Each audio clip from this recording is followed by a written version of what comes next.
നമ്മുടെ സ്വന്തം പിക്കപ്പിൽ സ്വന്തമായിട്ട് എങ്ങനെ നമുക്ക് അതിൻ്റെ ബ്രേക്ക് പാഡുകൾ മാറാം. ഇതാണ് നമ്മുടെ പരിപാടി ഇന്നത്തെ. അതിനുവേണ്ടി വീലഴിക്കണം, 12 സ്പാനറും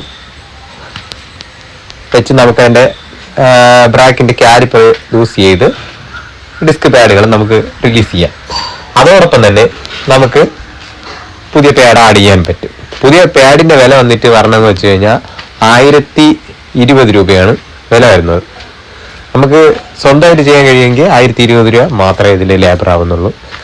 അതിനുവേണ്ടി നമ്മൾ അതിൻ്റെ പിന്നുകളിലും കാര്യങ്ങളിലും ഗ്രീസ് ഇട്ട് കൊടുക്കണം. പുതിയ പാഡ് എടുത്ത് ഇട്ട് കൊടുക്കുക, തിരിച്ച് ലോക്ക് ചെയ്യുക. ഇത് ലോക്ക് ആകുമെങ്കിൽ നമ്മൾ എന്നിട്ട് 12ൻ്റെ ഒരു നെറ്റിട്ട് അതിനെ ടൈറ്റ് ചെയ്ത് കൊടുത്താൽ മാത്രം മതി. അപ്പോഴത്തേക്കും സെറ്റാവും. അതുപോലെ തന്നെ ആർക്കും ഒരു വീട്ടിൽ സ്വന്തമായിട്ട് ചെയ്യാന്നുള്ളതേ ഉള്ളൂ. വർഷത്തിൽ കൊണ്ട് സമയം വേസ്റ്റ് ആവണമെന്നില്ല.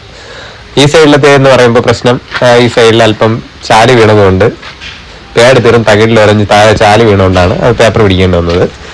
അതോടൊപ്പം നമ്മളത് പാഡ് കറക്റ്റ് കയറാത്തത് കൊണ്ട് ആ സൈഡിലത്തേക്ക് നമ്മളൊരു കമ്പി വെച്ച് ആ സൈഡിൽ പിസ്റ്റൺ നമ്മൾ തള്ളേണ്ടതായിട്ടുണ്ട്. അതിനുവേണ്ടി ജസ്റ്റ് ഒരു കമ്പി ഉണ്ടെങ്കിൽ നമുക്ക് സ്വന്തമായിട്ട് തന്നെ ആരും സഹായം വേണ്ട. കമ്പി വയ്ക്കുക, അതിന് നമ്മൾ അതേപോലെ പ്രസ് ചെയ്ത് തള്ളുമ്പോഴത്തേക്ക് പിസ്റ്റൺ തിരിച്ച് റിലീസാവും. നമ്മളെ മസിലിൻ്റെ അതിൻ്റെ ഫ്ലൂയിഡ് റിട്ടേൺ ആയിട്ട് പോവുകയും ചെയ്യും. എന്നിട്ട് പാഡ് കറക്റ്റ് ചെയ്തിടുക, അടയ്ക്കുക, 12ൻ്റെ നെറ്റിട്ട് ടൈറ്റ് ചെയ്യുക.